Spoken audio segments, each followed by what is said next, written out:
In this video, we're going to cover strings methods. Basically, a method is going to be anything that the string can actually do. So it's an action that will be performed. Now, there's going to be quite a lot of these. So instead of showing you each and every one, what I'm going to do is show you how to find them all. And then I'll cover a couple of the ones that are most important and most widely used. So the easiest way to find out what strings or what any other object can do is to go ahead and look into Google. So open up your any kind of web browser, go to Google, type in C# string methods, hit return, and usually the first one that pops up is the Microsoft.com one. This is always going to be the best one, so go ahead and click on it. Once you do, it will go ahead and bring up that page. And from here, it will list all of the different methods or things that a text string can actually do. For example, cloning, comparing, you can scroll through and see the rest of them, concatenate, which of course just means combining them back together. You can see if it ends the string of something. You can see if it equals something, you can format the changes, so there's a lot of stuff you can do. So instead of showing you each and every one of these, take some time, go to here, look at all of them, and see which strings are capable of doing. Now what I'm going to do is show you a couple of the most common. So the first one we're going to talk about is index of method. And what this does is it returns the index number of the first occurrence of that value.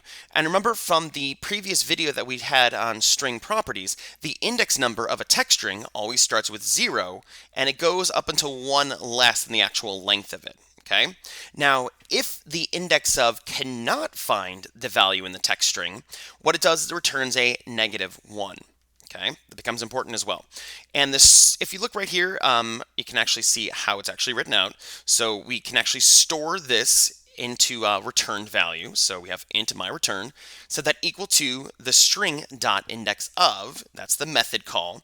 We have open and closing parentheses, because remember that's kind of like the function call of it to begin with. So we always want to have this parentheses, and inside of it what we're going to do is we're going to have the search value, and that's the character we're going to be looking for, and then we can actually have the inside of it the from index, and it's an optional parameter, so we actually don't have to have it if we don't want it. And what it does is it indicates where to actually start looking from. So let's go back to our actual code and see how this works there. Here we are back inside of the string and props methods solution that we already created. In the last video, we actually created a string variable called food, and we set it equal to cheese pizza. Now what we're going to do is we're going to start testing some string methods. So string methods. And the first one we're going to talk about is the index number. And what index number does is it returns whatever index number it finds the correct string at, right? So let's see how it looks. The easiest way to do this, by the way, is to set it first equal to a console.writeLine, open close and a semicolon. Inside of here, we start with the name of the string variable, so this one's called food, dot. Then we can start typing index of, and notice we have the method symbol, so index of, open and closing parentheses, and inside of there, we're going to put the text string that we're actually looking for. And let's see when pizza actually occurs inside of this text string. So we're going to type in another set of double quotes and the word pizza. Let's go ahead and run this and see what we get. Now it returns the index number of 7. Now this is going to be super important that it is the index number, not the spacing. So remember, index numbers always start with 0. So the C in cheese is 0. So this is 0, 1, 2, 3, 4, 5. The space is 6. And 7 is the start of P, which is pizza. So that's actually where it found it at. Now, say we're going to be looking for something else, kind of like what comes on a pizza. So let's say meat, right? If we relaunch this, let me kill this window first.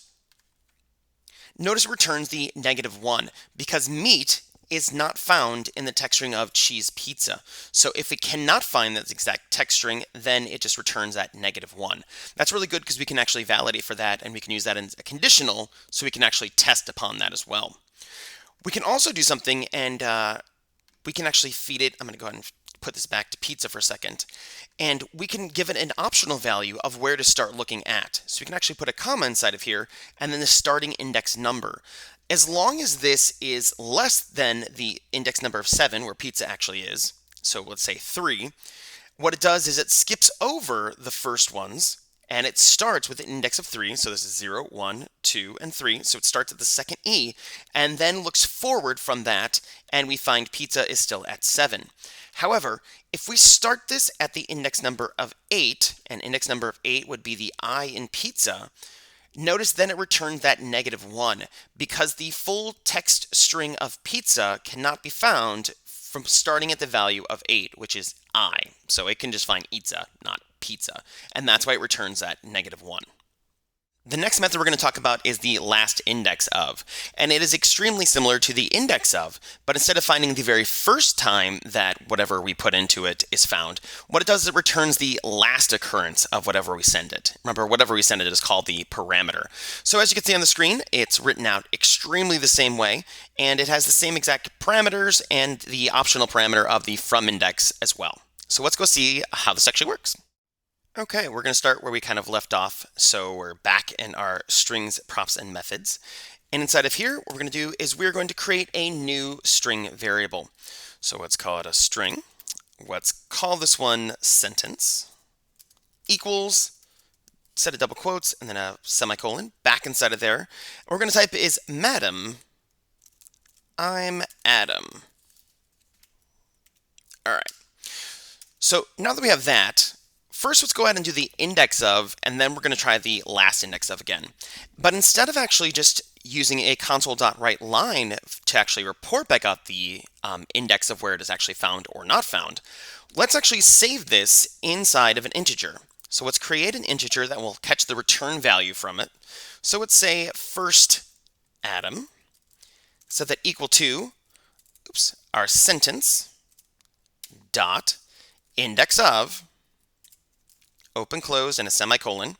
Back inside of there, text string, and inside of there, let's see where it is found Adam at. Okay. Then let's go ahead and use the console.writeLine just to write that back out. Because then once we have the return value, you can really put it anywhere, basically. So inside of here, we'll have the text string Adam first occurs at index. And we can either do true concatenation, or we can actually do the substitution. Doesn't really matter. So let's go ahead and put first Adam right there. All right, let's run it and see what we get. So we have Adam first occurs at index 1. So if we actually take a peek at that, we can see that, remember, it starts at 0, so 0, 1, and here we have Adam. So that is the first time we see Adam. Let's see what happens when we go back in here and we actually put the optional parameter of the starting index number. And I'm going to go ahead and close this window first. Remember, the first one was 1, though. And if we add that index number in here, for example, say 2, so it's saying ignore this one, 0, 1, and so it's starting with a D, when we're going to try to look for this one. However, when we run this, notice it gives you the -1. And the reason it's giving you this is we're looking for lowercase Adam, and this is uppercase Adam.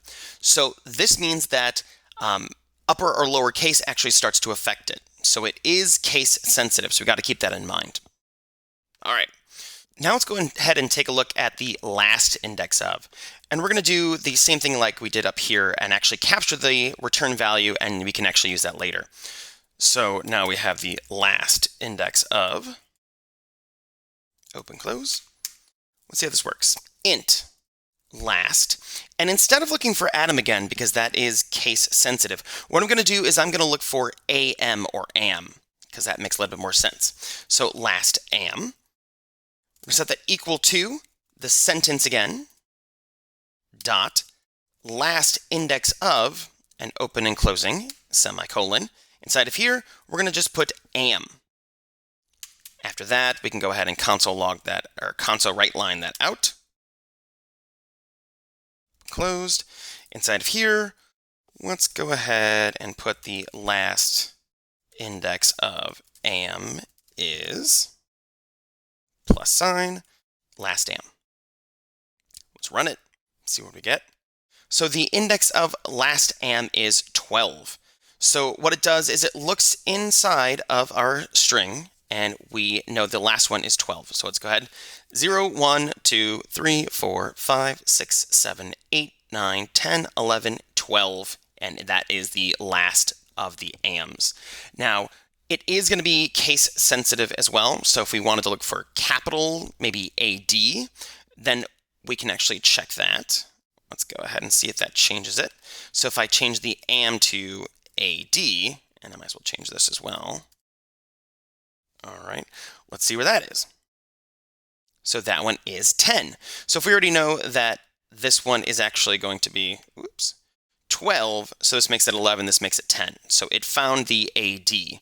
So it skipped over the other ones, by the way, because it will be case sensitive. So if I change this to lowercase a and d, and we'll just run it one last time so you can see what happens here, then the last index of lowercase a, lowercase d is still going to be index of 1, and that's 0, 1, and right there. Okay, because that is the last index of it because it is case sensitive. The next two methods we're going to talk about are the two upper and two lower case methods. And what happens is you can apply this to a string, and then all of the letters in that specific string change from whatever case they are in, upper or lower case, to all upper case. For example, if you take the string and you do the .to upper, open and closing parentheses, and there's no parameter inside of it, then the string on the bottom line, you see some things are capitalized and some things are not, becomes all capitalized. Now the flip-flop of this is the to lower method, and this makes everything lowercase. So if you look all the way down at the bottom, no dogs allowed becomes all lowercase, no dogs allowed. Now let's go back to the code and see how this works over there. So we're back inside of our string props and methods, and there's a couple different ways we can actually do this. If we just want to see what it does, we can actually just put it inside of a console.writeLine. Open, close. Inside of here, we can actually take the sentence dot to lower, open, close, and we'll see what that does. Notice it changes from the upper and lowercase mixed to all lowercase. If we do the dot to upper, we run it again. Notice it changes it to all uppercase letters. Now, this is really good if we're going to be doing validation on anything, because if the user types in a combination of yes, let's say uppercase Y, lowercase e, lowercase s, or something like that, we can actually force it all to lowercase or to uppercase and just test one of them instead of trying to figure out exactly the capitalization of everything. So now what we're going to do is we're going to show you how to actually save this. So there's two different ways you can do it. One of the ways is you can create a whole new string. So if we say string, and we'll say new sentence, we can actually set that equal to sentence by itself, dot to upper, let's say, open, closing, and a semicolon. And then we can actually do the console.writeLine and actually put the new sentence in there. Oops, there we go. And then when we run it, we can actually see that it does change everything from like normal mixed to all uppercase. The good thing is it does not change the original. So if we come down here and then take the console.writeLine again and actually type out the new sentence or the existing sentence. So we did the sentence to upper. And then if we just console.writeLine out sentence again, notice that it does not affect the original, so that's actually great. If by some chance you did want to affect the original, you could actually do that, and I'll show you here, right here. All you have to do is assign sentence equal to sentence dot, let's say, to lower, open, close, and a semicolon. And now when we run it, notice that it from then on is going to be lowercase because we are permanently changing it and saving it in itself. So those are the two different ways to use to upper and to lower.